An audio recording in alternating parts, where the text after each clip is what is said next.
Hey team, in this video we will be analyzing and forecasting the market for gold from a technical and fundamental perspective for 14 and 15 September.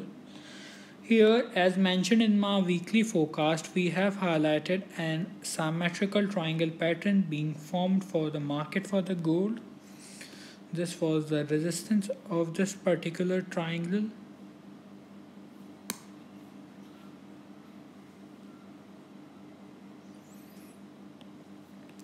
And this would be the support.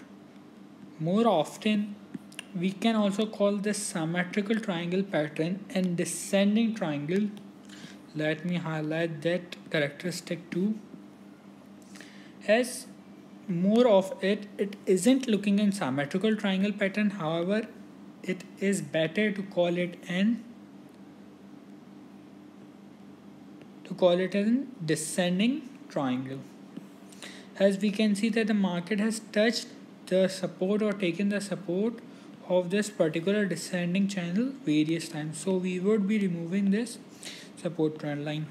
Now what potentially we are expecting is a downwards movement in the gold. And coming on the fundamental, first let's discuss about the fundamental why we are bearish. So two companies which are AstraZeneca, who were researching on the COVID-19 vaccine in UK, have given approval for stage 3 trials, and BioNTech, with collaboration with German companies, have now successfully produced or are in process of third stage of vaccine trials. And the CEO of BioNTech, a German company, has announced on the weekends that they would be able to supply the vaccines for the COVID-19 at the end of this year, which means some around 5 to 6 months the vaccine for the COVID-19 would be potentially in the market,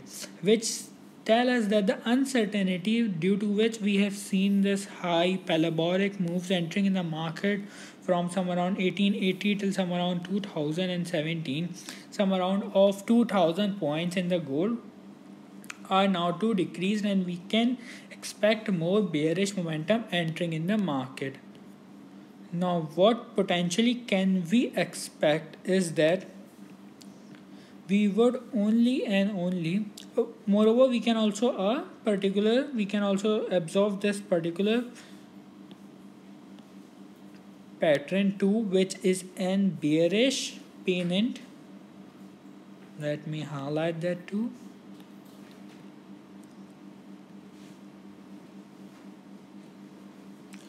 So this would be our entry trigger point for today's trade. Moreover, going on in a smaller time frame, on in 1 hourly chart,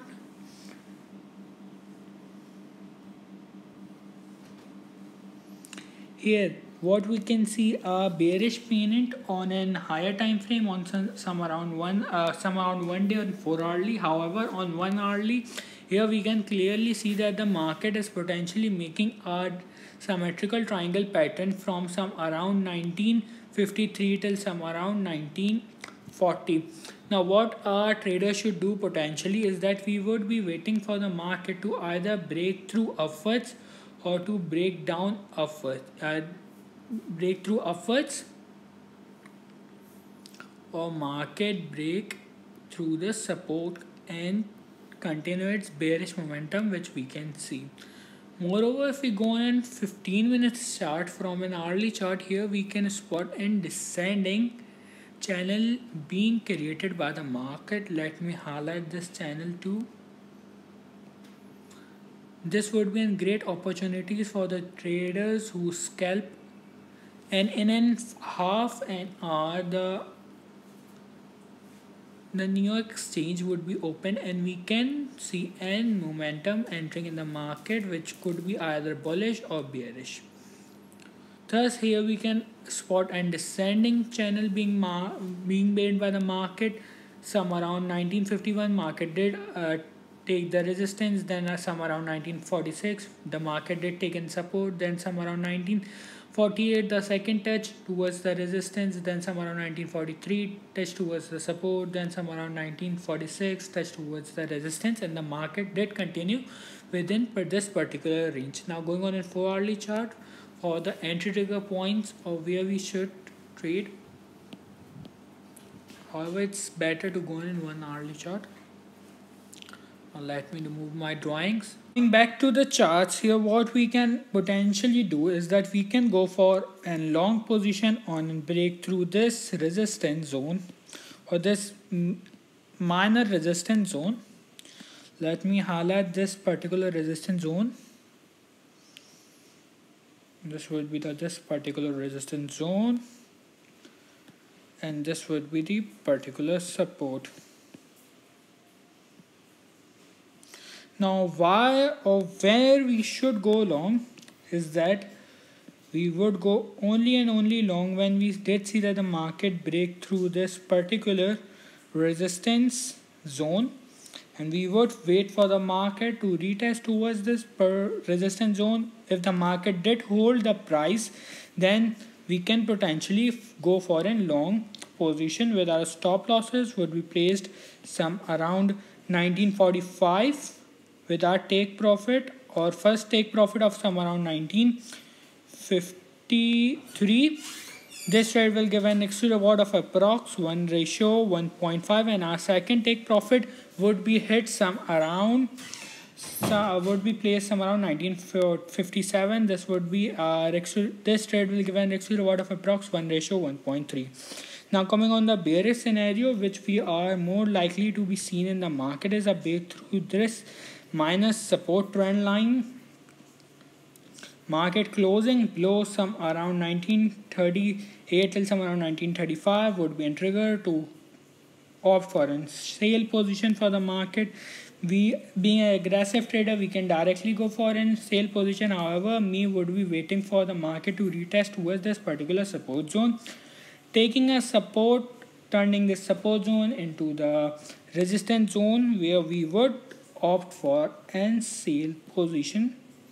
Thus our entry trigger point would be somewhere around 1935. Do keep in mind, if we did see a closed above some around 1950 till 1948, we would wait for the market to retest towards the resistance turning into a support. Then we will go for a long or a buy position. Now coming on the bearish scenario, we would wait for the market to close below some around 1939 till some around 1938 with our stop losses for this for the sale position would be placed some around 1943 with our first take profit of some around would be placed some around 1934, and our second take profit or our final take profit would be placed some around 1922. Do keep in mind, we are more likely to hit our first take profit. However, the second take profit would be in swing trade, which could take our time. If you like the video, do like, share and comment below, and if you are new to the channel, so do consider subscribing. Thanks for watching.